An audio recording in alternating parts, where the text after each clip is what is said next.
عزیزان گرامی وقار، آج کی اس محفل میں خلیفہ دوم سیدنا عمر ابن خطاب رضی اللہ تعالیٰ عنہ، فاروق اعظم رضی اللہ تعالیٰ عنہ کی بارگاہ میں ہم خراج عقیدت پیش کریں گے۔ وہ عمر جس کے اعداء پہ شیدا سقر، وہ عمر جس کے اعداء پہ شیدا سقر، عز و شان عدالت پہ لاکھوں سلام، ترجمان نبی ہم زبان نبی، اس خدا دوست حضرت پہ لاکھوں سلام۔ عزیزان گرامی وقار، رسول پاک صلی اللہ تعالیٰ علیہ وسلم کے اصحاب میں حضور اکرم صلی اللہ تعالیٰ علیہ وسلم کی تبلیغ میں جو بہت زیادہ نمایاں کردار ادا کیے ہیں، ان میں حضرت عمر فاروق رضی اللہ تعالیٰ عنہ کا نام بھی سر فہرست آتا ہے۔ نبوت کا 7واں سال تھا جب حضرت عمر فاروق رضی اللہ تعالیٰ عنہ ایمان لائے تھے۔ شروع کے آپ کے حالات پردہ خفا میں ہیں، بچپن کے حالات کسی کتاب میں نقل نہیں ہو سکے، لیکن اتنا ضرور ہے کہ آپ قریش کے معزز خاندان سے تعلق رکھتے تھے۔ بنو عدی جو آپ کا قبیلہ تھا، یہ سفارت کے کاموں سے متعلق ان کو بہت ساری ذمہ داریاں دی گئی تھیں۔ جب کبھی عربوں میں آپس میں جنگ ہو جاتی یا آپس میں جھگڑے ہوتے تو فیصل کی حیثیت سے حضرت عمر فاروق کا خاندان وہاں پر ہوتا تھا۔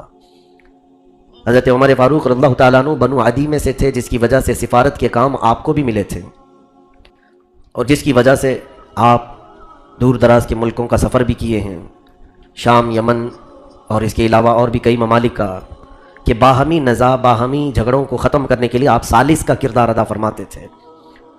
لیکن اسلام لانے سے قبل جو سب سے زیادہ مسلمانوں کو اذیتیں دینے والے لوگ تھے، کمزور مسلمانوں کو، جو غریب مسلمان تھے صحابہ میں، ان کو سب سے زیادہ اذیت دینے والوں میں بھی حضرت عمر کا نام آتا ہے، کہ جہاں کہیں کوئی اللہ کا نام لینے والا دکھ جاتا تو اسے مارا جاتا تھا۔ مکہ والے پکڑ کر کے اسے پیٹتے تھے۔ تو یہ مکہ میں تقریباً 13 سال تک یہی سلسلہ چلا ہے۔ موب لنچنگ تو اب ہو رہی ہے، اور اس کو نیا نام اگرچہ دیا گیا ہے۔ در حقیقت جو کیا جا رہا ہے، یہ مکہ والوں کے، مشرکین کے انہی عادات کو دوبارہ اپنایا جا رہا ہے۔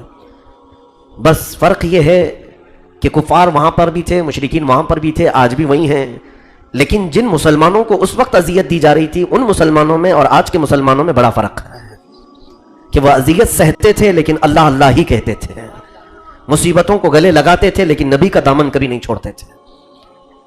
عزیزان گرامی، مجھے آج اس بات پر کہنے میں کوئی دقت نہیں محسوس ہوتی۔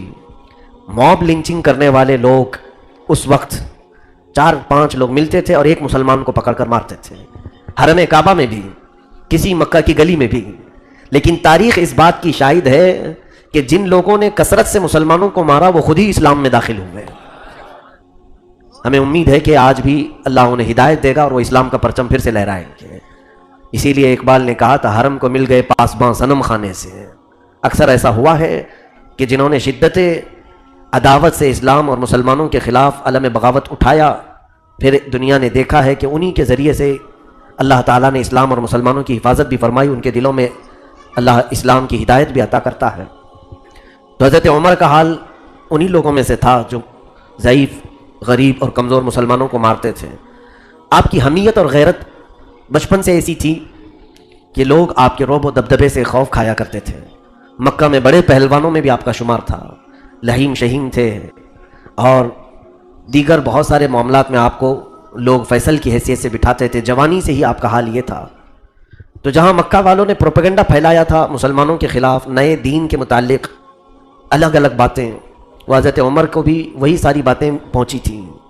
لیکن دوسرے تمام کفار و مشرکین اس بات کی ہمت کبھی نہیں کر سکے کہ ان مسلمانوں کو مارنے کی بجائے سیدھے مسلمانوں کے جو امیر ہیں، رسول ہیں، ان کو مارا جائے، معاذ اللہ۔ انہیں ہمت نہیں ہو سکی، لیکن ان لوگوں کو معلوم تھا کہ اگر یہ دلیری اور بہادری کوئی کرے گا تو وہ عمر کر سکتا ہے۔ تو عمر کو اس وقت اتنا ورغلایا گیا اور کہا گیا کہ دیکھیں اس صحابی کا حال کیا ہے۔ صحابی کہتے ہیں دین سے ہٹا ہوا، محمد صلی اللہ تعالیٰ علیہ وسلم کو لوگ صحابی کہتے تھے۔ عمر کے کان اتنے بھرے گئے کہ انہوں نے تلوار نکالی اور کہا اب ان مسلمانوں کو مار کر کے کیا ہوگا، یہ روز بڑھتے ہی جا رہے ہیں۔ پہلے غریب مسلمان تھے، غریب لوگ ایمان لاتے تھے، اب تو شریف اور امیر لوگ بھی مکہ کے اسلام میں آنے لگ گئے ہیں۔ تب پھر عمر کو جب یہ لوگوں نے بہت زیادہ ورغلایا تو انہوں نے سوچا کہ اب ان کا ہی قتل کیوں نہ کر لیا جائے جن کے ذریعے سے یہ اسلام پھیل رہا ہے۔ اب ان کے اسلام لانے کا یہی واقعہ ہوا کہ وہ تلوار لے کر کے چلے تھے، لیکن راستے میں ایک صحابی نے دیکھ لیا، ان کا ارادہ بھانپ لیا اور انہیں پھیرنے کے لیے کہا، عمر تم کہاں جا رہے ہو؟ کہا میں محمد کا آج قتل کرنے جا رہا ہوں۔ کہا ان کو بعد میں قتل کرنا، تو اپنے گھر کی خبر لے، تیری بہن اور بہنوی بھی تو اسی اسلام میں آئے، تو اپنے گھر والوں کی پہلے خبر لے۔ تو ان کو اور بھی جلال آیا کہ میرے گھر میں ہی یہ معاملہ ہو گیا، میں دوسروں کو مارتا تھا۔ اپنی بہن کے گھر آئے، فاطمہ بنت خطاب، وہ ایمان لائی تھیں، اور ان کے شوہر حضرت سعید، یہ دونوں ایمان لائے تھے۔ جس وقت حضرت عمر ان کے گھر پہنچے، دروازہ بند تھا لیکن اندر سے قرآن کی تلاوت کی آواز آ رہی تھی۔ ایک صحابی حضرت خباب بن الارت، وہ لوگوں کو تعلیم قرآن دیا کرتے تھے، جو نئے اسلام میں آتے ان کو قرآن پڑھانے کے لیے جاتے تھے۔ تو وہ صحابی اندر گھر میں بیٹھے شوہر اور بیوی کو قرآن پڑھا رہے تھے۔ حضرت عمر باہر سے قرآن سن رہے تھے، تو اب یقین ہو گیا۔ راستے میں جنہوں نے کہا تھا کہ میرے گھر میں بھی یہ لوگ اسلام لا چکے ہیں، تو سن کر کے اب یقین ہو گیا، دروازہ زور زور سے پیٹنے لگے۔ تو بہن اور بہنوی نے سمجھ لیا کہ عمر آئے ہیں اور پھر اب خیر نہیں ہوگی۔ خباب بن الارت کو اندر چھپا دیا، دروازہ کھولا تو حضرت عمر جاتے ہی کچھ پوچھا نہیں، دونوں کو بے تحاشا مارنا شروع کر دیا۔ اپنے بہنوی کو بھی بہت مارا، اپنی بہن کو بھی مارا، اتنا کہ ان کی ناک پھٹ گئی، خون جاری ہو گیا، تھک گئے۔ اور ان کے اندر اپنے رشتہ داروں کی صلہ رحمی بھی بہت زیادہ تھی، وہ بہت زیادہ اپنے گھر والوں کا خیال بھی کرتے تھے۔ اپنی بہن کا یہ حال دیکھ کر ان سے رہا نہ گیا، پھر خود کو رحم آ گیا، اٹھایا ان کو اور بٹھایا۔ تھکنے کے بعد پھر پوچھتے ہیں، چلو مجھے اب یقین تو ہو گیا کہ تم اسلام لا چکے ہو، محمد کے دین میں آ چکے ہو، میرے آنے سے قبل جو تم لوگ پڑھ رہے تھے وہ کیا تھا؟ ان کی بہن کہتی ہے، وہ اللہ کا کلام ہے، قرآن عظیم ہے، اس میں اللہ رب العزت نے غیب کی خبریں دی ہیں۔ حضرت عمر نے کہا، مجھے بھی پڑھ کر کے سناؤ، وہ مجھے بھی پڑھ کر کے سناؤ اور مجھے وہ قرآن دو۔ ان کی بہن نے کہا کہ تم ایمان لائے ہوئے نہیں ہو، اور تمہارے ہاتھ میں میں یہ کلام کا نسخہ نہیں دوں گی، البتہ پڑھ کر کے ضرور سناؤں گی۔ ان کو پڑھ کر کے سنایا گیا۔ سورہ طٰہٰ کی شروع کی آیتیں تھیں۔ بس اللہ رب العزت جب کسی کے دل کو بدلنا ہو تو قرآن کی ایک آیت سے بدل دیتا ہے۔ جب یہ آیتیں تلاوت ہونے لگیں، حضرت خباب بن الارت اندر سے آ گئے، ان کی آواز میں غضب کی شیرینی تھی۔ قرآن انہوں نے پڑھ کر کے سنایا۔ کافی دیر تک حضرت عمر کہتے تھے کہ اور سناؤ، اور سناؤ، اور سناؤ۔ واللہ ان فی ھذا الکلام لحلاوہ، قسم خدا کی اس کلام میں ایک عجیب سی شیرنی ہے، ایک عجیب سی مٹھاس ہے۔ اس کے بعد دیکھا ان کی بہن نے، فاطمہ بنت خطاب نے، کہ عمر نے جب آنکھیں کھولی تو ان کی آنکھوں میں بہت آنسو تھے، اور ان کے رخسار پر آنسو نکل کر کے بہہ رہے تھے۔ یہ وہ کلام معجز ہے جو سخت دل کو بھی نرم کر دیتا ہے، یہ اللہ کا وہ کلام ہے جس کی تاثیر ہے۔ حضرت عمر نے کہا کہ میں جاتا ہوں محمد صلی اللہ علیہ وسلم سے براہ راست یہ کلام کے متعلق پوچھوں گا، اور ان سے میں سوال کروں گا کہ یہ دین آخر ہے کیا۔ فاطمہ بنت خطاب، ان کی بہن نے کہا، عمر اللہ تیرا بھلا کرے، تو جا ایک بار ان سے مل تو لے۔ اب تک حضرت عمر کا سامنا نہیں ہوا تھا، صرف مسلمانوں کو پکڑ کر کے مارتے تھے۔ حضور صلی اللہ علیہ وسلم سے سن بھی لیتے کہ دین ہے کیا۔ ادھر حضرت عمر نکلے، ادھر رسول کریم صلی اللہ علیہ وسلم صحابہ کے ساتھ بیٹھے ہوئے تھے۔ اس وقت زیادہ صحابہ نہیں تھے، 39 صحابہ، 39 لوگ تھے۔ اتنوں کے بیچ میں اس میں سے بھی چند لوگ تھے۔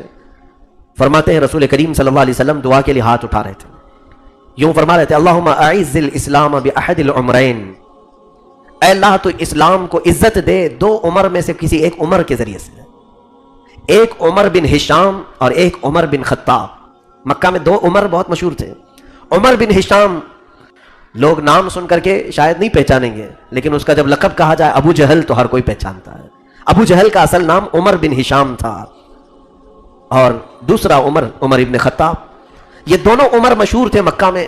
رسول کریم صلی اللہ تعالیٰ علیہ وسلم دعا کے لیے ہاتھ اٹھائے ہوئے ہیں صحابہ کی مجلس میں کہ 2 عمر میں سے کسی ایک عمر کے ذریعے سے اسلام کو تو عزت عطا فرما۔ صحابہ نے آمین کہا۔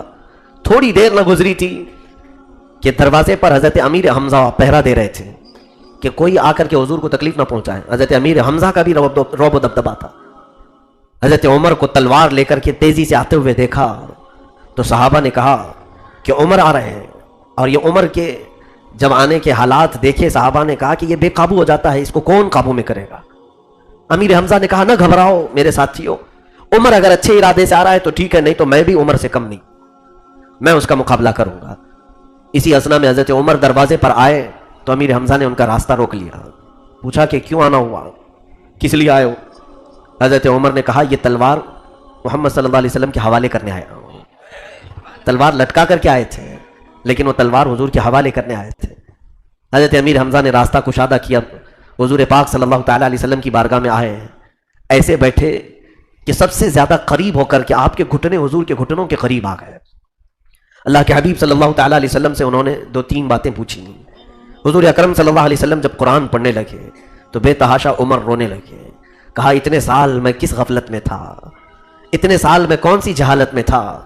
اور اندازہ کرو میرے عزیزو، آج 14 صدیوں کے بعد کوئی اچھی آواز والا قاری قرآن پڑھتا ہے تو ہماری آنکھیں بھیگ جاتی ہیں، جبکہ ہم عجم ہیں، ہم اجمی لوگ ہیں، عربی سمجھتے نہیں ہیں۔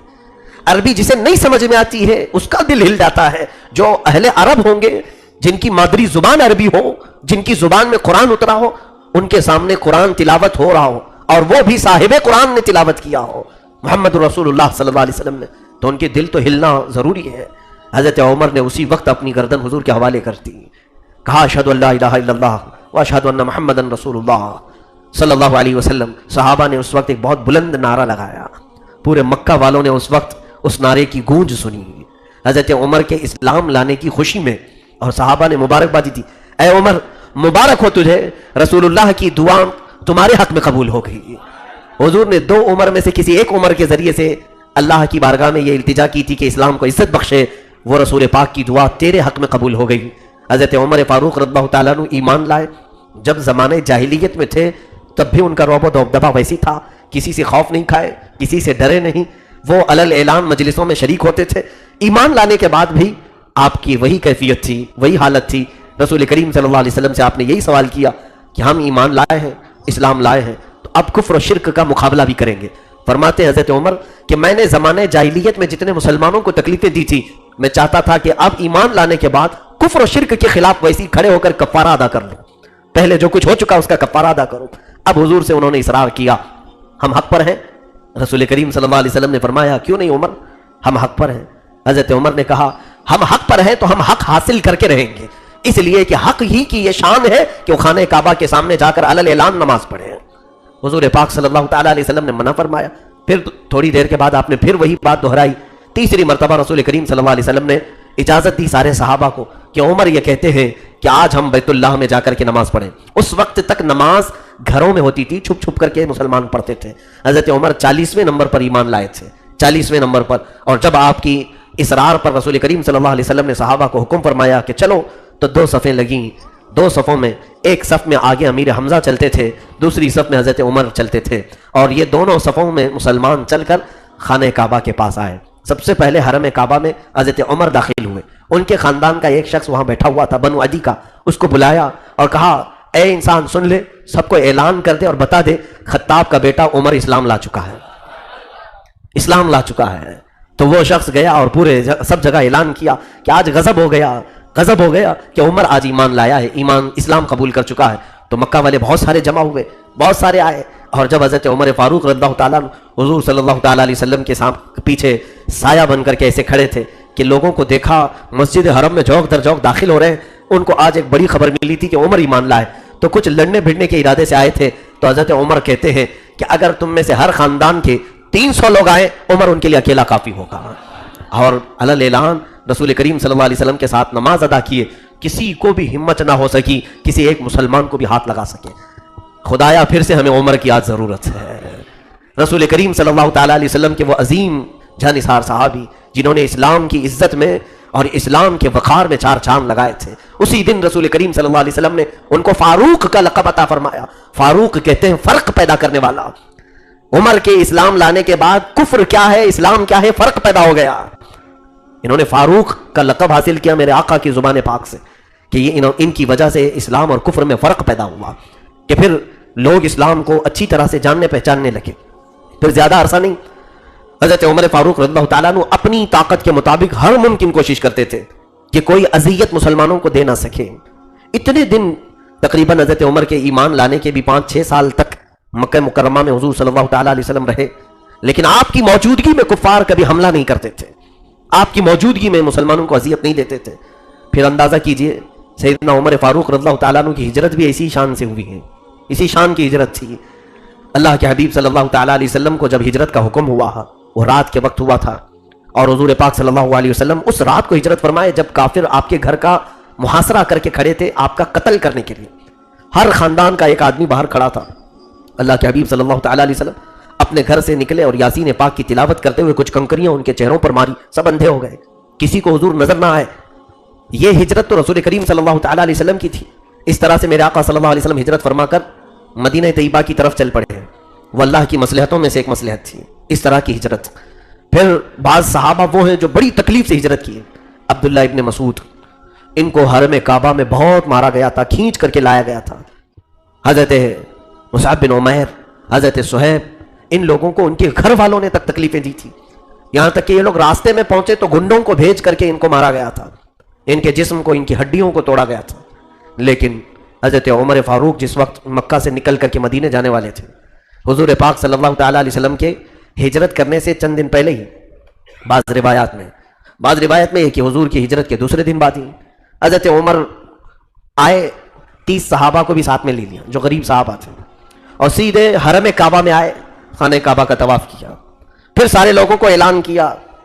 ایک شخص وہاں پر بیٹھا تھا بنو عدی کا, اس سے کہا کہ اے مکہ کے قریش خاندان سے تعلق رکھنے والے, جا پھر قریش کو اعلان کر دے کہ آج عمر بن خطاب مکہ چھوڑ کر مدینے جا رہا ہے, رسول پاک صلی اللہ تعالیٰ علیہ وسلم کے شہر ہجرت کر رہا ہوں, جاؤ سب کو اعلان کر دو. پھر اعلان ہوا, لوگ دیکھتے رہے, آپ طواف کعبہ اسی شان سے کرتے رہے. دوسرے لوگوں نے تو اپنی جائیدادیں وہاں چھوڑ دی تھیں مکہ میں. حضرت عمر نے کہا میں ایک ایک پائی یہاں سے لے کر کے جاؤں گا, میرا جو حق ہے اس پر کوئی قبضہ نہیں جما سکتا. آپ کی شان تھی یہ. قرآن نے ان کو کہا ہے اشداء علی الکفار, قرآن میں ان کی صفت آئی ہے کہ یہ کافروں پر بہت ہی شدید ہے, بہت سخت ہے, اور کوئی آپ کو ٹچ بھی نہ کر سکا. اسی شان سے آپ ہجرت کرتے ہوئے مدینے آئے. اب روایات میں ہے رسول پاک صلی اللہ تعالیٰ علیہ وسلم سے پہلے وہ مدینہ پہنچے. حضور پاک صلی اللہ علیہ وسلم کا جب استقبال کرنے کے لیے مدینے والے کھڑے تھے تو حضرت عمر بھی استقبال والوں میں شامل تھے. 30 لوگوں کے ساتھ ہجرت کر کے حضرت عمر آئے. یہ شان عمر ابن خطاب رضی اللہ تعالیٰ عنہ کی جو تھی وہ ایمان کے اعلیٰ مقام کی وجہ سے ہے. خود رسول کریم صلی اللہ تعالیٰ علیہ وسلم ایک حدیث میں ارشاد فرماتے ہیں, بخاری شریف کی حدیث ہے, اللہ کے حبیب صلی اللہ علیہ وسلم فرماتے ہیں مجھے خواب میں کچھ لوگ پیش کیے گئے. میں نے کچھ لوگوں کو دیکھا, سب کے جسموں پر جبے تھے, کسی کا جبہ کمر تک, کسی کا جبہ سینے تک لٹکا ہوا ہے, یعنی کسی کا چھوٹا ہے کسی کا آدھا ہے. اسی اسنا میں میرے سامنے عمر بن خطاب کو لایا گیا, ان کا جبہ زمین پر گھسٹ رہا تھا, یعنی اتنا لمبا تھا کہ جھول رہا تھا.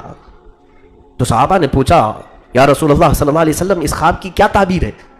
اللہ کے حبیب صلی اللہ علیہ وسلم نے فرمایا اس جبے سے مراد ایمان ہے, جس کے اندر جتنا ایمان تھا وہ مجھے دکھایا گیا. عمر کا ایمان اتنا زیادہ ہے. عمر فاروق رضی اللہ تعالیٰ عنہ کے اس عظیم ایمان کی بشارت تو خود رسول پاک نے عطا فرمائی. جب کسی کے دل میں ایمان زیادہ آ جائے تو خوف اتنا ہی نکل جاتا ہے. یہ جو خوف کا ماحول ہمارے دلوں میں آتا ہے ایمان کا نقص ہے, ایمان کی کمی ہے جو خوف لاتی ہے. اسی لیے اللہ تعالیٰ نے قرآن میں جو فرمایا الا ان اولیاء اللہ لا خوف علیہم, بے شک اللہ کے ولیوں کو کوئی خوف نہیں ہوتا.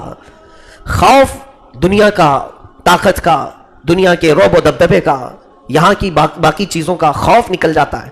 اس لیے کہ عبداللہ ابن مسعود رضی اللہ تعالیٰ عنہ سے مروی ہے, فرماتے ہیں دو خوف کسی کے دل میں جمع نہیں ہو سکتے, ایک دنیا کا خوف اور ایک اللہ کا خوف. اگر اللہ کا خوف بس گیا ہے تو دنیا کا خوف نکلے گا, اور اگر صرف دنیا کا خوف آیا ہے تو اللہ کا خوف اس سے نکل جائے گا. اللہ کے خوف سے وہ عاری ہے. اسی لیے دنیا میں مست رہنے والا کبھی اللہ سے ڈرتا نہیں اور ہر کام کر جاتا ہے, ہر برائی کر جاتا ہے. اور اللہ سے ڈرنے والا کبھی برائی نہیں کرتا, دنیا میں ہاتھ تک نہیں لگاتا. دو خوف ایک دل میں نہیں آتے ہیں. حضرت عمر فاروق رضی اللہ تعالیٰ عنہ کے دل میں خوف خدا بس گیا تھا, اور ایسا رچ بس گیا تھا کہ پھر ان کو کسی بھی رعب و دبدبے سے خوف نہیں آتا تھا. حضرت عمر فاروق رضی اللہ تعالیٰ عنہ کے بہت سارے اولیات ہیں, بہت ساری فضیلتیں ہیں. اللہ رب العزت نے ایمان لانے کے بعد جو ان کی قلب کو ہدایت عطا فرمائی, میرے عزیزو ایسا بہت کم ہوتا ہے کہ خالص اللہ اور اس کے رسول کے لیے لوگ دوستی کرتے ہوں اور اللہ اور اس کے رسول کے لیے لوگ دشمنی کرتے ہوں. یہ حضرت عمر کا خاصہ تھا. آپ نے جس سے بھی دوستی کی ایمان لانے کے بعد وہ صرف رسول اللہ کی نسبت سے دوستی کی, اور جس سے دشمنی کی وہ رسول سے دشمنی کی وجہ سے کی، اللہ کے دشمنوں سے دشمنی کی۔ یہاں الٹ گئی ہے بات اب۔ ان کی صفت میں کیا قرآن کہہ رہا ہے؟ اشداء علی الکفار رحماء بینہم، وہ کافروں پر بہت سخت تھے اور آپس میں نرم دل تھے، بہت رحم دل تھے۔ لیکن ہم نے بدل دیا ہے، ابھی آپس میں سخت ہو چکے ہیں اور کافروں کے لیے نرم دل ہو رہے ہیں، ان کی جی حضوری کے لیے کھڑے رہتے ہیں، ان کی خوشامدی کے لیے ہم اپنے آپ کو بدلنے کو بھی تیار ہیں۔ کئی علاقوں میں اب یہ سننے کو مل رہا ہے کہ لوگ اپنا نام بدل کر کے انہیں راضی رکھنے کی کوشش کر رہے ہیں۔ تم پوری دنیا میں جی جان لگا دو ان کو راضی کرنے کے لیے، قرآن کہتا ہے تم ہرگز انہیں راضی نہیں کر سکو گے، وہ تم سے کبھی نہیں راضی ہوں گے۔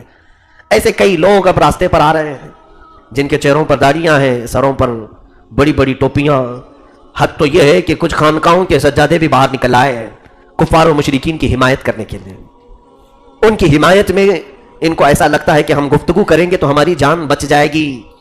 میں نے جمعہ میں وہ کہا تھا، سفید بیل اور لال بیل والا واقعہ، کہ تم شیر سے دوستی کرنے کی کوشش کر رہے ہو، شیر کی عادت ہے پھاڑ کھانا، تم سانپ سے دوستی کرنے کی کوشش کر رہے ہو، سانپ کی فطرت ہے ڈنک مارنا، ڈسنا۔ یہاں کچھ لوگ آج ان حالات میں یہ سمجھ رہے ہیں کہ ہم ان کی جی حضوری کر لیں گے، ان کی ہاں میں ہاں ملا دیں گے، آج جو کچھ بھی چل رہا ہے اس کو حق کہہ دیں گے تو یہ ہمیں چھوڑ دیں گے۔ ایسا نہیں ہو سکتا میرے عزیزوں، یاد رکھنا ہمارے بعد پھر تمہارا بھی نمبر آئے گا، یہ تم کو صفحہ ہستی سے مٹا ڈالیں گے، پھر یہ نہیں دیکھیں گے کہ تم ان کی حمایت کرتے تھے کہ نہیں کرتے تھے۔ اس لیے کہ آزادی کے موقع پر بھی ایسے معاملات ہوئے ہیں، کچھ علماء انگریزوں کی حمایت میں فتوے دیے تھے، ان کو ذل اللہ کہا تھا۔ ذل اللہ کا مطلب ہوتا ہے یہ اللہ کا سایہ ہے۔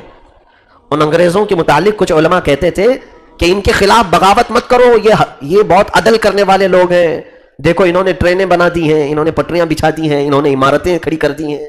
ان کی فضیلت میں کچھ تقریریں ہوتی تھی اس وقت، لیکن ہوا کیا؟ ان کی فضیلت میں بیان کرنے والے بچ گئے؟ نہیں۔ جب علماء اہل سنت کو تختہ دار پر چڑھایا جا رہا تھا تو بعد میں پھر یہ ان کی بولی بولنے والوں کو بھی قتل ہونا پڑا، مصیبتوں کا سامنا کرنا پڑا۔ تو آج میں یہ کہتا ہوں کہ عمر جیسا ایمان لاؤ کہ اگر دوستی ہو تو اللہ اس کے رسول کی وجہ سے ہو، اور دشمنی ہو تو اللہ اس کے رسول کی وجہ سے ہو، ذاتی چیزیں داخل نہ ہونے پائیں۔ سیدنا عمر فاروق رضی اللہ تعالیٰ عنہ کی چند باتیں میں آپ کو بتا دوں۔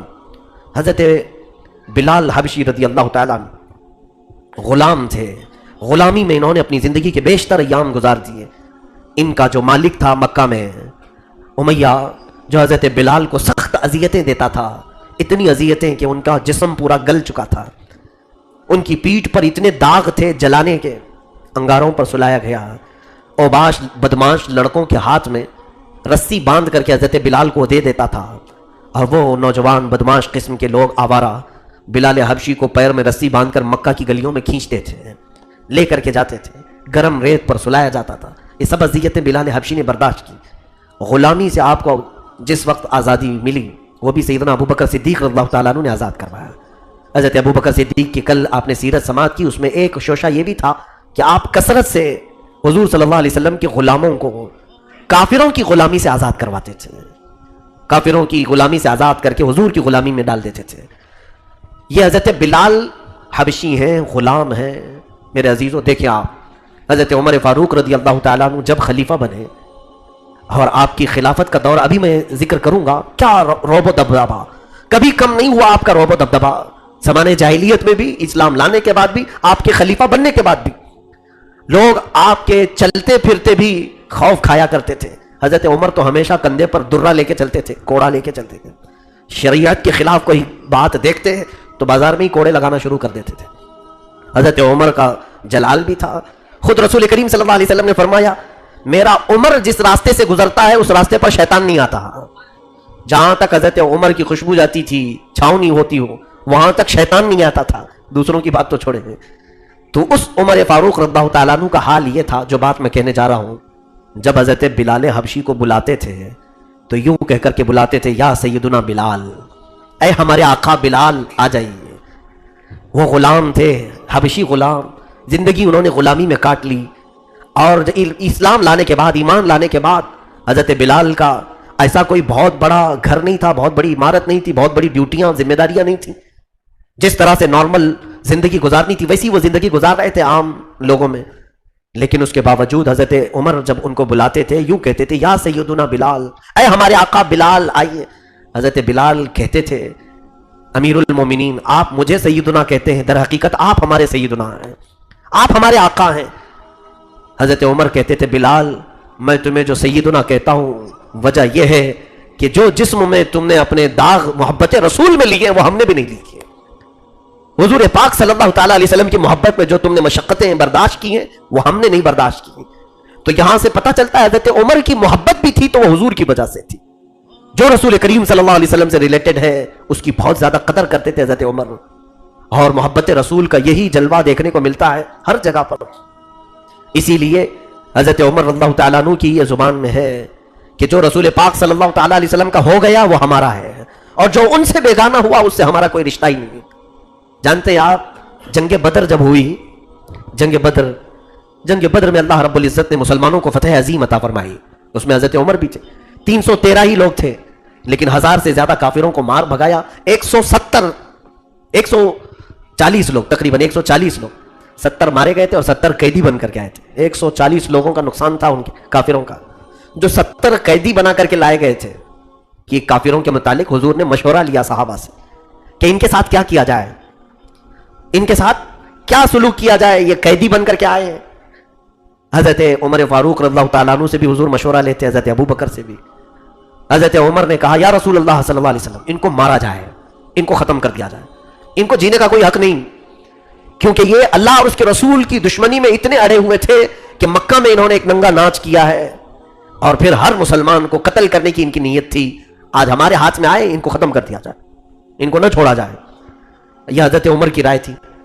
حضرت ابو بکر سے پوچھا تو انہوں نے کہا یا رسول اللہ صلی اللہ علیہ وسلم ہے تو یہ قرابت دار رشتہ داروں میں سے ہی لوگ ہیں، مکہ والے ہیں، قبیلوں میں سے، خاندانوں میں سے، ایسا کر لیا جائے کہ ان سے فدیہ لے کر کے کچھ مال لے کر کے چھوڑ دیا جائے، ان سے کچھ مال لے کر انہیں آزاد کر دیا جائے، ہو سکتا ہے بعد میں یہ ایمان لے آ جائے۔ یہ حضرت ابو بکر کی رائے تھی۔ حضور صلی اللہ تعالیٰ علیہ وسلم نے حضرت ابو بکر کی رائے کو پسند کیا، پھر ان سے فدیہ لیا گیا، مال لیا گیا اور جنگ بدر کے قیدیوں کو چھوڑ دیا گیا۔ اب سنیے جب واپس آئے تو قرآن کی آیت نازل ہوئی ما کان لنبی ان یکون له اسرا حتی یثخن فی الارض تریدون عرض الدنیا واللہ یرید الاخرہ۔ قرآن کی آیت میں یہ آ گئی بات، یہ سب معاملہ ختم ہو گیا، جنگ بدر سے واپس مدینے آئے تو اللہ نے فرمایا نبی کے لیے یہ مناسب نہیں ہے کہ وہ قیدیوں کو روک کے رکھیں، انہوں نے اللہ اس کے رسول کا نقصان کیا ہے، ہونا یہ چاہیے کہ ان کو ختم کر دیا جائے، اور تم لوگ دنیا کا مال دیکھ رہے ہو اور اللہ آخرت کی مال کو دیکھتا ہے، واللہ یرید الاخرہ، اللہ آخرت کو دیکھ رہا ہے، تمہارے لیے آخرت بہتر ہے۔ یعنی آیت حضرت عمر فاروق کی رائے کے مطابق آئی، فیصلہ پہلے ہو چکا تھا۔ حضرت عمر کو لوگ آج سننا پسند نہیں کریں گے، جو نیوٹرل لوگ ہیں، اگر میں بیان کروں تو جو سیکولر ہیں ان کے دھوئے نکلنے شروع ہو جائیں گے، بہت سخت باتیں ہو گئی، اتنی سخت باتیں آج کے ماحول میں نہیں کرنا چاہیے۔ بہت سارے لوگ ہمیں مشورہ دیں گے، حالات نہیں دیکھتے رہے مولانا صاحب، آپ اتنی سخت باتیں کر رہے ہیں۔ اگر حضرت عمر کے یہ حالات نہیں ہوتے تو میں کبھی نہیں بات کرتا، اور حضرت عمر کی بات کرنے میں ہمیں خوف بھی نہیں رکھنا چاہیے، کیونکہ حضرت عمر کی مثال ہم لوگ تو بیان کرتے ہی کرتے ہیں، جن کو آج ہندوستان فخر کے ساتھ ہر جگہ پر ہر نوٹ پر رکھتا ہے۔ گاندھی جی کی لکھی ہوئی باتوں میں بھی یہ ہے، کہا کہ میں کچھ ہی لوگوں سے امپریس ہوں پوری دنیا میں، اس میں سے ایک عمر ابن خطاب ہے۔ تو وہ لوگ جب یہ بات کہہ سکتے ہیں حضرت عمر کی، تو مسلمان ہونے کے ناطے حضرت عمر کا ذکر کرنے میں خوف کس بات کا ہے؟ الحمدللہ یہ ہمارے اجداد میں سے، ہمارے سلف صالحین میں سے ہیں، ہم ان کا ذکر نہ کریں تو کیا پہاڑی چوہوں کا ذکر کریں گے؟ سیدنا عمر فاروق رضی اللہ تعالیٰ عنہ، آپ کی رائے اکثر قرآن کے مطابق آئی ہے، اور قرآن کی آیتیں آپ کی رائے کے مطابق نازل ہوئی، یہ ایک موقع نہیں ہے، کئی موقع ایسے ہیں۔ اس کے علاوہ آپ دیکھیں حضرت عمر فاروق رضی اللہ تعالیٰ عنہ کی یہ جو سختی تھی دشمنان رسول کے لیے تھی، دشمنان اسلام کے لیے تھی۔ جنگ بنی مستلق میں، غزوہ بنی مستلق ایک غزوہ ہے جس میں حضور پاک صلی اللہ علیہ وسلم تشریف لے کر گئے تھے۔ غزوے سے واپس آنے کے وقت ایک انصاری صحابی اور ایک مہاجر صحابی دونوں کے درمیان پانی کے مسئلے کو لے کر کچھ تکرار ہو گئی، پانی کا کچھ مسئلہ تھا، آپس میں تکرار ہوئی۔ یہ تکرار بڑھتے بڑھتے کیا ہو گئی کہ مہاجرین اور انصار بہت سارے صحابہ کو بیچ میں آنا پڑا۔ اس وقت اس جہاد میں ایک شخص تھا عبداللہ بن ابی، منافق تھا یہ، لیکن ظاہر مسلمان۔ منافق کسے کہتے ہیں معلوم ہے نا؟ یعنی اندر سے اس کے اسلام کی دشمنی بھری ہوئی ہے، لیکن وہ سامنے سے نام مسلمان رکھتا ہے، نماز پڑھتا ہے، ٹوپی رکھتا ہے، سب کچھ مسلمانوں کی طرح جیتا ہے، لیکن اندر اس کے دشمنی ہے. ایسے آج بھی بہت سارے ہوں گے. ان کو پہچاننے کے لیے ظاہر سی بات ہے غیب کی نگاہیں بھی چاہیے. اسی لیے اس زمانے میں ہم منافق کسی کو نہیں کہہ پاتے ہیں. رسول کریم صلی اللہ علیہ وسلم چونکہ نگاہ غیب بھی رکھتے تھے, وہ غیب داں رسول تھے, لیکن کچھ مصلحتیں تھیں حضور صلی اللہ تعالیٰ علیہ وسلم بیان نہیں فرمایا. عبداللہ بن ابی یہ صرف اسی لیے اسلام لایا تھا کہ اسلام کا بول بالا بہت ہو رہا تھا, ہر جگہ دیکھو اسلام کو فتح مل رہی ہے, کافروں کی بہت زیادہ شرمناک شکستیں ہو رہی تھی. تو عبداللہ بن ابی مدینے کا رہنے والا, یہ بڑا آدمی تھا, رئیس آدمی تھا, دل میں کہیں نہ کہیں کھوٹ جو رہتی ہے وہ نکل جاتی ہے منہ سے. اس نے وہ جھگڑے کو دیکھ کر کے کیا بات کہی جانتے ہیں آپ؟ عبداللہ بن ابی نے کہا, اے لوگوں, یہ مہاجرین مدینے میں بہت زیادہ ہو گئے, یہ آ کر کے بس گئے اور ہم لوگوں کا جینا تنگ کر دیا انہوں نے. یہ کمتر لوگ تھے, یہ ذلیل لوگ تھے اور آ کر کے مدینے میں بس گئے. اس نے ایسے سخت جملے مہاجرین کے لیے استعمال کیا. یاد رکھیں, زمین اللہ کی ہے, کسی کے بھی متعلق اس طرح کا تعصب جائز نہیں کہ ممبئی میں یو پی والے بہت زیادہ ہو گئے, ان کو نکالنا چاہیے, بہار والے بنگال والے بہت زیادہ ہو گئے. یہ عبداللہ بن ابی کی حرکتیں منافقین کی. زمین تمہاری نہیں ہے, اللہ کی زمین ہے, ہر ایک کو حق ہے انسان کو, ہم اپنی زمین میں جہاں چاہے رہیں, اللہ کی دی ہوئی زمین ہے. تو میرے عزیزو, عبداللہ بن ابی نے یہ مہاجرین کے متعلق جب جملہ کہا کہ, اور یہ کہا کہ جب ہم مدینے جائیں گے تو دیکھنا ان ذلیلوں کو ہم نکالیں گے مدینے سے. لَيُخْرِجَنَّ الْأَعَزُّ مِنْهَا الْأَذَلُّ. اس نے کہا ہم عزت والے لوگ ہیں, مدینے کے رہنے والے, یہ مہاجرین جتنے بھی مائگریٹ کر کے آئے ہیں, ہجرت کر کے آئے, سب کو ہم نکالیں گے. حضرت عمر کو وہ جملہ سنائی دے دیا. اتنا تیش میں آئے, اتنے جلال میں آئے, حضور صلی اللہ تعالیٰ علیہ وسلم کے پاس آ کر کے کہنے لگے, یا رسول اللہ صلی اللہ علیہ وسلم, مجھے اجازت دیں یا عباد بن بشر, وہ بھی مدینے کے تھے, کہا دونوں میں سے کسی ایک کو اجازت دے, عبداللہ بن ابی کی ہم گردن اڑانا چاہتے ہیں. اس نے مہاجرین کے بارے میں ایسے سخت جملے کہے جب تک کسی کو بھی یہ نہیں خبر ہے کہ عبداللہ بن ابی منافق ہے. نہیں, کوئی نہیں کہتا تھا, وہ مسلمان تھا, دیکھنے میں مسلمان ہی تھا.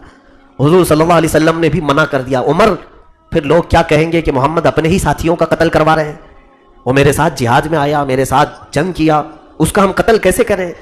حضرت عمر نے کہا کہ نہیں یا رسول اللہ, اس کا قتل ہونا چاہیے, اس کے دل میں اسلام نہیں ہے.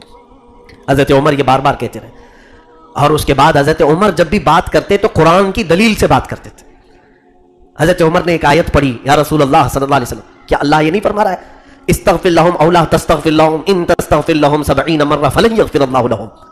اے نبی, آپ ان کے لیے بخشش کی دعا کریں یا نہ کریں, یا 70 بار آپ ان کے لیے بخشش کی دعا کریں, اللہ ان کو ہرگز معاف نہیں کرے گا. یہ اللہ نے جب فرمایا ہے, حضور نے حضرت عمر سے کہا, اے عمر, اگر مجھے یہ معلوم ہو جائے کہ 70 سے زیادہ بار بخشش مانگنے سے اللہ بخش دے گا تو پھر میں اس کے لیے 70 سے زیادہ بار دعا کروں گا. حضور نے فرمایا, حضرت عمر چپ ہو گئے, خاموش ہو گئے. اس کے بعد عبداللہ بن ابی مر گیا, ختم ہو گیا. حضرت عمر کہنے لگے, یا رسول اللہ صلی اللہ علیہ وسلم, یہ ختم ہو گئی بدبو, اب آپ اس کے جنازے میں نہ جائیں. وہ اسلام کی دشمنی رکھتا تھا. حضور صلی اللہ علیہ وسلم نے فرمایا, نہیں, میں اس کے جنازے میں بھی شریک ہوں گا, آپ اس کی نماز جنازہ پڑھائیے. حضرت عمر کے دل میں نہیں تھا. جنازہ ہو گیا. اس کے بعد قرآن کی آیت آئی, وَلَا تُصَلِّ عَلَىٰ أَحَدٍ مِّنْهُمْ مَاتَ أَبَدًا وَلَا تَقُمْ عَلَىٰ قَبْرِهِ. اے رسول, ان میں سے جب کوئی مر جائے تو آپ اس کی جنازہ نہ پڑھے اور کبھی ان کی قبروں کے پاس بھی نہ کھڑے ہوں. حضور صلی اللہ تعالیٰ علیہ وسلم نے فرمایا, عمر جو تم کہتے تھے وہی اللہ فرما رہا ہے. اسی لیے حضرت عمر کو ایک لقب دیا گیا, الموافق رأیہ للوحی والکتاب. ان کی رائے ہمیشہ ایسی ہوتی تھی کہ اللہ کے کلام سے, کتاب اللہ سے اس کی موافقت ہو جاتی تھی. اللہ تعالیٰ عمر کی رائے کے مطابق کئی آیت نازل فرمایا ہے. یہ ایک موقع ہے. اس کے علاوہ اور بھی کئی معاملات ہیں جہاں حضرت عمر فاروق رضی اللہ تعالیٰ عنہ نے کہا, جیسے ازواج مطہرات, حضور صلی اللہ تعالیٰ علیہ وسلم کی بیویاں. صحابہ حضور کے گھروں میں جایا آیا کرتے تھے, کوئی بھی چیز. حضرت عمر کی غیرت الگ تھی, آپ کا مزاج الگ تھا. کہا حضور کی بیویاں عام بیویوں کی طرح نہیں ہیں, حضور کی ازواج مطہرات عام عورتوں کی طرح نہیں ہیں, ہماری سب کی عورتوں کی طرح, کچھ تو خصوصیات ہونا چاہیے. تو حضرت عمر نے کہا, میرا دل یہ چاہتا ہے کہ اے صحابہ, حضور کی ازواج مطہرات کے ساتھ اس طرح بلا روک ٹوک گھروں میں آیا جایا نہ کرو. وہ رسول پاک کی ہم فراش ہیں, رسول کریم صلی اللہ علیہ وسلم کی گھر والیاں ہیں. کوئی حکم ایسا نہیں تھا, لیکن حضرت عمر کا خیال ایسا تھا. اسی رات کو اللہ نے آیت نازل فرمائی, وَإِذَا سَأَلْتُمُوهُنَّ مَتَاعًا فَاسْأَلُوهُنَّ مِنْ وَرَاءِ حِجَابٍ. اے ایمان والو, جب تم نبی کی بیویوں سے کوئی چیز مانگو بھی تو پردے کے پیچھے سے مانگو. اور پھر اللہ نے قرآن میں آیت نازل فرمائی, یا نساء النبی لستن کأحد من النساء. اے نبی کی بیویوں, تم عام عورتوں کی طرح نہیں ہو. حضرت عمر یہی کہتے تھے اور قرآن کی آیت آ گئی. اور اس کے بعد ایک دو نہیں میرے عزیزوں، کئی معاملات میں سیدنا عمر ابن خطاب رضی اللہ تعالیٰ عنہ کی رائے قرآن کے موافق رہی، اس لیے رسول کریم صلی اللہ تعالیٰ علیہ وسلم ہر مشورے میں حضرت عمر کو ساتھ رکھا کرتے تھے، بہت سارے معاملات میں آپ سے پوچھا کرتے تھے، اور لوگ ان کی سختی کو بیان کر رہے ہیں، آج کہہ رہے ہیں کہ وہ بہت زیادہ سخت تھے. میں کہتا ہوں اتنے ہی سخت اگر تم ہو جاؤ تو دنیا سب نرم ہو جائے گی، ساری چیزوں کی نرمی خود بخود آ جائے گی اللہ کے لیے اور رسول اللہ کے لیے. یہ معیار ہونا چاہیے. اب میں آپ کو ایک اور ایسی بات بتاتا ہوں جو ہم سب سے جلدی نہیں ہو پائے گا، ہم سب سے ایسا نہیں ہو پاتا ہے، لمبی حدیث ہے، اس کو میں نے تفسیر میں کئی مرتبہ عرض کیا ہے، آج حضرت عمر فاروق کی مجلس ہے اس لیے عرض کر رہا ہوں. جنگ بدر میں کئی کافر مارے گئے تھے، اس میں صفوان بن امیہ، صفوان نام کا ایک شخص مکہ کا، اس کا باپ قتل ہوا تھا، امیہ مارا گیا تھا، اور وہ مکہ کا بڑا آدمی تھا، پیسے والا تھا، وہ بہت زیادہ دشمنی میں گھوم رہا تھا. مسلمان کمزور تھے، چھوٹے تھے، مکہ سے چلے گئے. اب دیکھو انہوں نے تو ہمارے باپ داداؤں کو بھی مار دیا. اسی اسنا میں مکہ میں ایک اور شخص تھا، عمیر بن وہب، جس کو شیطان قریش کہتے تھے لوگ، قریش کا شیطان. جنگ بدر کی آگ بھڑکانے میں عمیر بن وہب کا بہت زیادہ ہاتھ تھا. عمیر بن وہب، اس کا بیٹا قیدی ہو چکا تھا حضور کے پاس، بیٹا یہاں پکڑا گیا ہے اور حضور چھوڑ نہیں رہے تھے کیونکہ فدیہ دیا نہیں تھا، تو یہاں مدینے میں وہ قیدی بنا کر کے رکھا گیا تھا. عمیر بن وہب کو اپنے بیٹے کی فکر تھی اور صفوان کو اپنے باپ کی فکر تھی. بات سمجھ میں آ رہی نا آپ کو؟ اب جب دونوں دشمنوں کا ایک ہی کاز ہو، ایک ہی مقصد ہو، تو جلدی دوستی بھی ہو جاتی ہے. صفوان نے دیکھا کہ عمیر اپنے بیٹے کی تلاش میں ہے کہ کسی بھی طرح سے مدینے سے یہ چھوٹ کر کے آ جائے اور مجھے میرے باپ کا بدلہ لینا ہے. عمیر پیسوں سے کم آدمی تھا، تو اس نے سوچا کہ کیوں نہ اسی کو میں تیار کر کے محمد کے قتل کے لیے بھیج دوں. تو صفوان آیا عمیر کو کہا کہ عمیر تیرے اوپر کتنے لوگوں کا قرضہ ہے؟ کہا فلاں کا فلاں کا فلاں کا قرضہ ہے. کہا خرچہ کیسے چل رہا ہے؟ کہا بڑی تنگ دستی ہے، بیٹا بھی محمد نے قید کر کے رکھا ہے. تو صفوان نے گلے میں ہاتھ ڈالا اور لے جا کر کے حتیم کعبہ کے اندر، کعبہ کی جو سائیڈ کی جو دیوار ہے اس کو حتیم کہتے ہیں، اندر بیٹھ کر کے پرسنل میٹنگ کی. صفوان نے یہ کہا دیکھ تیرے سارے قرضے میں ادا کر دوں گا، مکہ میں جس کے تو نے قرض لیے سب دے دوں گا، ایک شرط ہے. کہا کیا؟ میں ایک تلوار دیتا ہوں، یہ تلوار کو زہر میں بجھا کر تو محمد کا قتل کر کے آجا، تیرے سارے قرضے میں چکا دوں گا، اور پھر تجھے جتنا پیسہ چاہیے وہ بھی دے دوں گا. کیوں؟ اس لیے کہ میرے باپ کو محمد کے ساتھیوں نے بدر میں قتل کیا ہے. عمیر نے کہا بالکل بہت اچھا کام ہے، میں میرے بیٹے کا بھی بدلہ لینا چاہتا ہوں، تو تیرے باپ کا، دونوں ایک ہی ہو گئے، ایک حمام میں دو ننگے ہو ہی جاتے ہیں. تو عمیر نے کہا بالکل مجھے یہ پسند ہے. اس کے بعد عمیر بن وہب تلوار لیا، زہر میں بجھایا اور لے کر کے نکل آیا. کہاں پر؟ مدینے آئے تلوار لٹکا کر کے. اب میں حدیث کے الفاظ بھی آپ کو اگر بتا دوں تو لوگ یہ کہنا چھوڑ دیں گے کہ بہت سخت بولتے ہیں، بہت سخت جملے ہیں. اب پھر اندازہ کرو کہ میں سخت بولتا ہوں یا رسول پاک کے صحابہ کتنا سخت بولتے تھے. ہم وہی بولی بولیں گے جو رسول پاک کے صحابہ بولتے تھے، وہ دنیا کی سب سے اچھی بولی ہوگی. سنیے، جب عمیر بن وہب آیا مدینے میں تلوار لٹکا کر کے، رسول پاک صلی اللہ علیہ وسلم مسجد نبوی میں تھے، لیکن اتفاق ایسا کہ دروازے کے باہر حضرت عمر ابن خطاب چند صحابہ کے ساتھ کھڑے تھے، باہر کھڑے تھے. تو جیسی حضرت عمر کی نظر عمیر بن وہب پر پڑی، تلوار لٹکائی، اکیلا آ رہا ہے، حضرت عمر جلال میں آ گئے، کیونکہ جانتے ہیں پوری جنگ بدر بھڑکانے والا یہی تھا.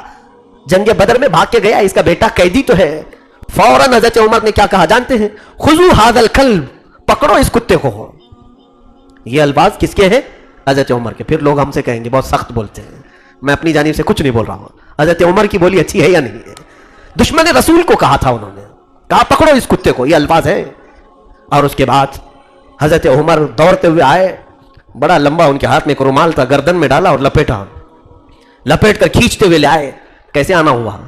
کہا کہ نہیں میں بیٹے سے ملنے آیا ہوں. کہا تمہاری خیر بعد میں لوں گا، خبر بعد میں لیتا ہوں، پہلے پوچھ تو لوں حضور سے کہ اس کا کیا کرنا ہے. اس کو صحابہ کے ہاتھ میں دیا، اس کو چھوڑنا مت.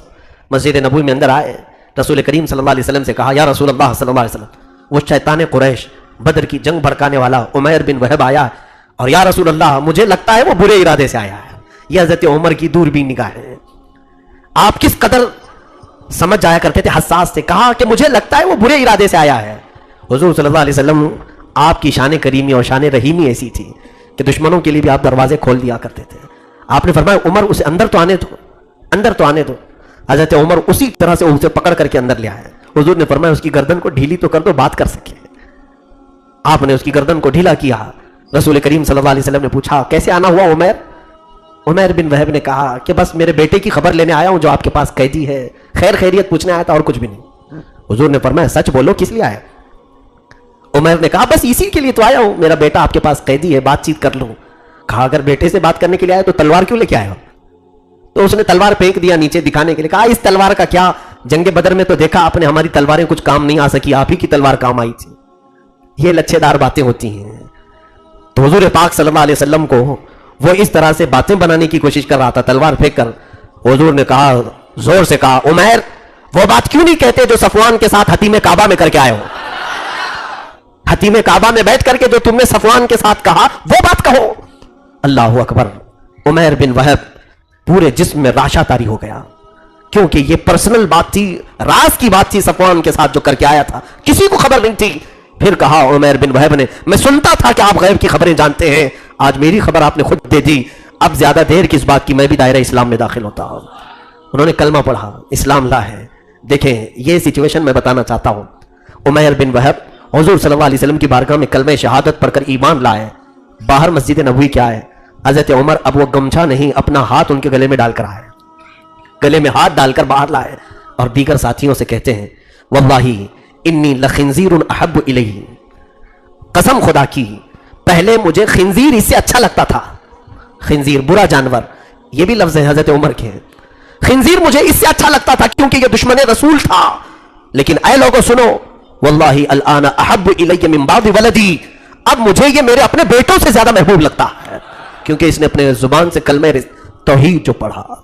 عزیزان گرامی یہ سچویشن بہت ہی اہم ہوتی ہے کہ کسی سے دشمنی اس لیے کی جائے کہ وہ رسول کا دشمن ہو، اور کسی سے محبت اس لیے کی جائے کہ وہ اللہ کے نبی کا دوست ہے۔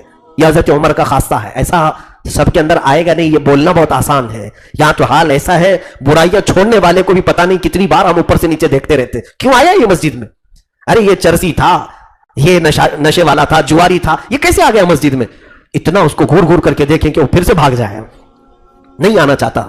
عزیزان گرامی یہ فکر بدل ڈالو، نفرت انسان سے نہیں اس کی برائیوں سے کرو، اور جس وقت وہ برائیاں چلی جائیں وہ تمہارا اپنا بھائی ہے، اسے قریب لانے کی کوشش کرو، اسے محبتیں دو، اسے پیار دو۔ رسول کریم صلی اللہ تعالیٰ علیہ وسلم کے پاس جتنے صحابہ آئے، انہوں نے جب برائیاں چھوڑی، حضور نے ان کے بچپن کی اور پرانی برائیاں یاد دلانے کے لیے بھی منع فرمایا، فرمایا کوئی اپنے زمانے جاہلیت کی خرابیوں کا ذکر تک نہ کرے کہ فلاں یہ کرتے تھے، فلاں یہ کرتے تھے۔ عزیزان گرامی آج بھی ہم صحابہ کی سیرت میں یہ نہیں بیان کرتے تھے کہ کون کس نے عورتوں کو کیا کیا کیا، شراب کس نے کیا کیا بیچی اور کتنا پیا، مطلق برائیوں کا ذکر تو کرتے ہیں، لیکن صحابہ کی زندگی میں یہ چیزیں ہم ذکر بھی نہیں کرتے۔ کیوں؟ اسلام جب آ جاتا ہے، توبہ جب ہو جاتی ہے تو ماقبل کو سب ختم کر دیتی ہے۔ یہ حضرت عمر کی زندگی سے سیکھو، آج یہاں فکر بدلنے کی ضرورت ہے۔ بعض لوگوں کی سختیوں کی وجہ سے لوگ اندر نہیں آتے، بعض لوگوں کی سختیوں کی وجہ سے دائرہ اسلام میں لوگ نہیں آتے۔ یہاں فکر تبدیل کرو محبتوں کے ساتھ، ہاں دشمنی ہو تو ان برائیوں سے دشمنی ہو۔ لوگ مجھے بھی یہ تانا دیتے ہیں کہ ان کے پاس بہت سارے چرسی لوگ ہوتے ہیں، مفتی صاحب کے پاس، اور بہت سارے جواری لوگ ہی گھومتے رہتے ہیں ان کے ساتھ۔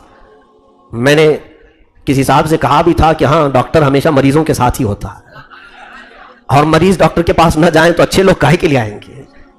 میرے عزیزوں ہمارا مقصد صرف یہ ہے کہ ہو سکتا ہے وہ چند ساعتیں چند لمحے ہمارے ساتھ بیٹھے تو اللہ ان کے دل میں بھی اصلاح کی توفیق عطا کر دے، ہدایت مل جائے۔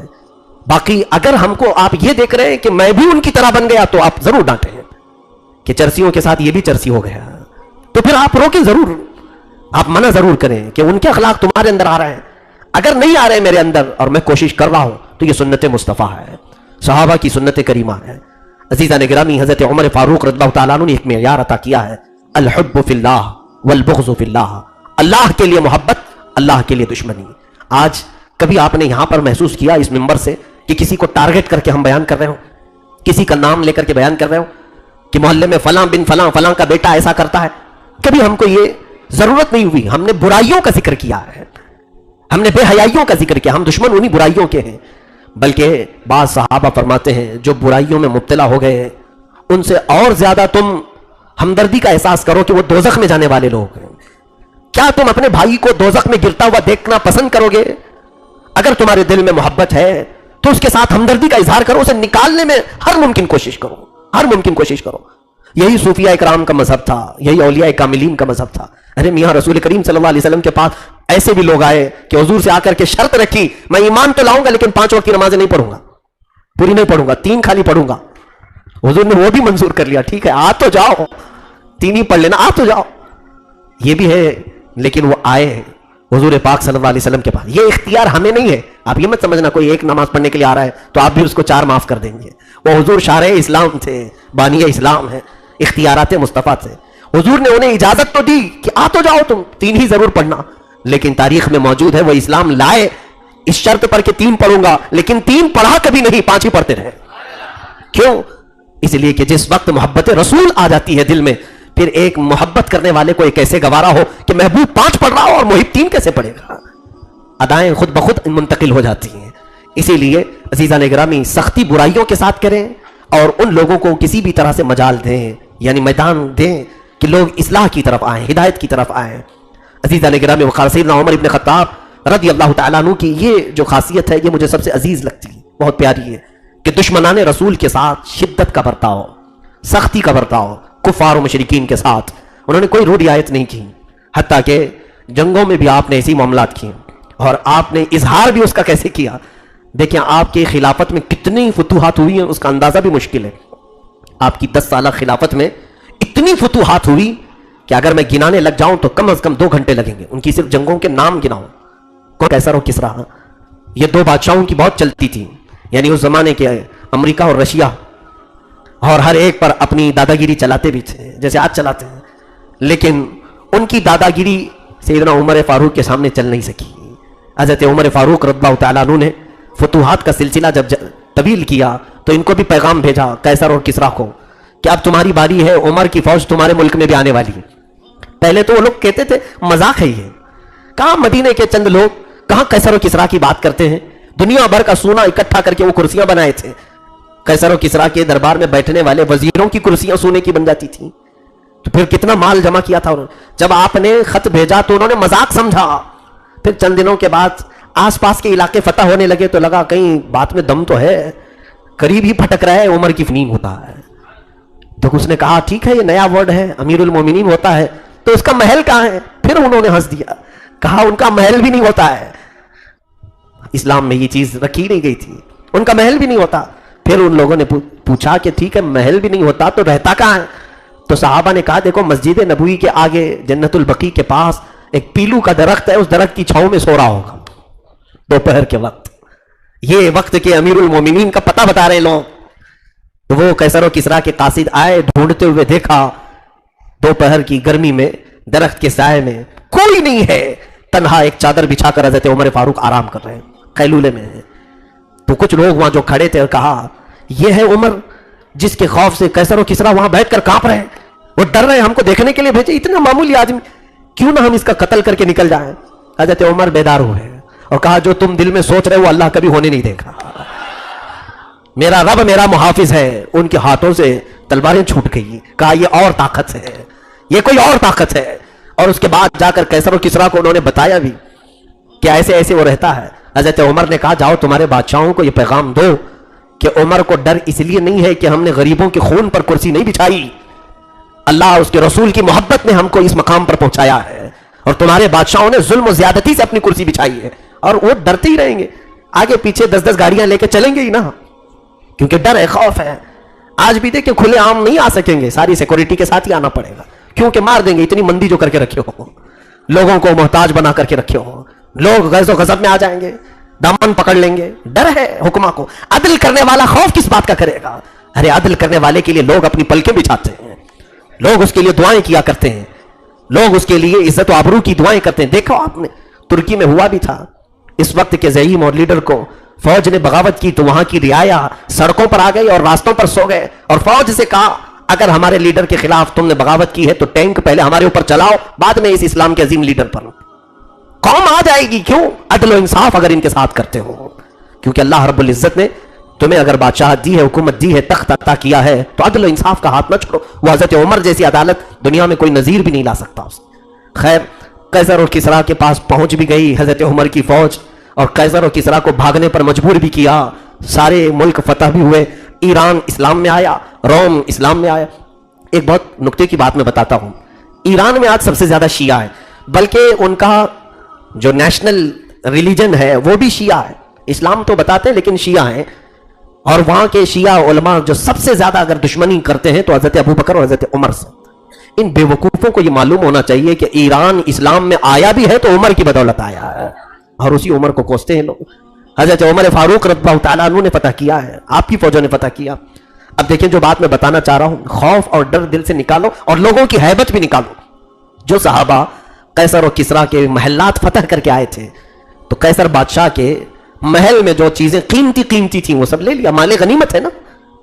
کہا کہ ہم استعمال نہیں کریں گے, خلیفۃ الاسلام خلیفہ رسول امیر المومنین کے پاس لے کر چلیں گے. سنا ہے تاریخ میں قیصر کے پاس ایک قالین تھی, وہ دنیا کی سب سے مہنگی قالین, بادشاہ کی کرسی جس پر رکھی جاتی تھی, کرسی کے آس پاس ایک قالین بچھائی جاتی تھی. اچھا اگر بادشاہ کسی سے زیادہ خوش ہو جاتا, بہت بڑا کسی کو انعام دینا ہوتا, تو 5 منٹ 10 منٹ اس قالین پر اس کو بٹھایا جاتا, اور پھر وہ جا کر دنیا میں فخر کرتا میں قیصر کی قالین پر بیٹھا ہوا آدمی ہوں. فخر کرتا اس قالین پر جو بیٹھ کر کے آتا, کیونکہ اس زمانے میں قالین کا رواج نہیں رہا ہوگا, یا پھر وہ بہت مہنگی قالین ہوگی. اب جب قیصر اور کسریٰ کی حکومتیں ختم ہوئی, وہ قالین بھی مسلمانوں کے ہاتھ آ گئی. کہا کہ چلو حضرت عمر کے پاس لے چلتے. سارا مال لے کر کے جب وہ مدینے میں آئے, حضرت عمر سے کہا امیر المومنین یہ قیصر کی کرسی اس پر رکھی جاتی تھی اور یہ دنیا کی سب سے مہنگی قالین. حضرت عمر نے قبول کیا, لاؤ.